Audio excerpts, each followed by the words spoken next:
ஆலோசனையின் கர்த்தர், அவர் நாமம் ஆலோசனை கர்த்தர் எனப்படும். ஏசாயா 9:6.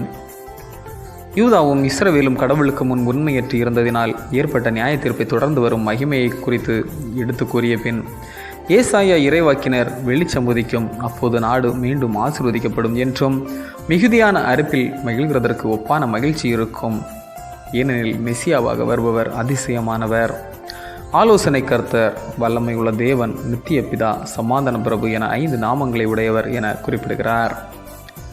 இங்கு முன்னுரைக்கப்பட்ட கிறிஸ்துவை ஏசாயா ஆலோசனை கர்த்தாவாக காண்கிறார்.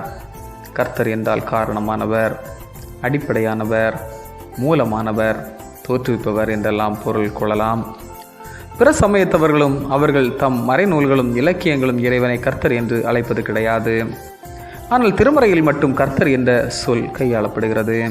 இதிலிருந்து பிற பெயர்களில் இல்லாத ஒரு பக்தி உணர்வு துணிப்பதை உணர முடிகிறது. ஆலோசனை கர்த்தாவாகிய கடவுள் அருளி வரும் ஆலோசனை திறத்தால் வாழ்க்கை முறைகளில் பல வளர்ச்சிகளும் மாற்றங்களும் ஏற்பட்டுள்ளன. காலத்தாலும் மனிதனுக்கு இறைவன் புதிய புதிய எண்ணங்களை, சிந்தனைகளை, ஆலோசனைகளை வழங்கி கொண்டே இருக்கின்றார். ஆலோசனை கர்த்தராக வெளிப்பட்ட இயேசு கிறிஸ்து ஆலோசனைகளை அருள்பவராக இன்றளவும் உயர்ந்து நிற்கிறார். அரசர்களுக்கு ஆலோசனை கொடுப்பதற்கு அமைச்சர்கள் இருப்பார்கள்.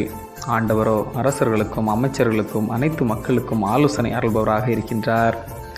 இதை தாவீது கூறும்போது, எனக்கு ஆலோசனை தந்த கர்த்தரை துதிப்பேன் என்றார்.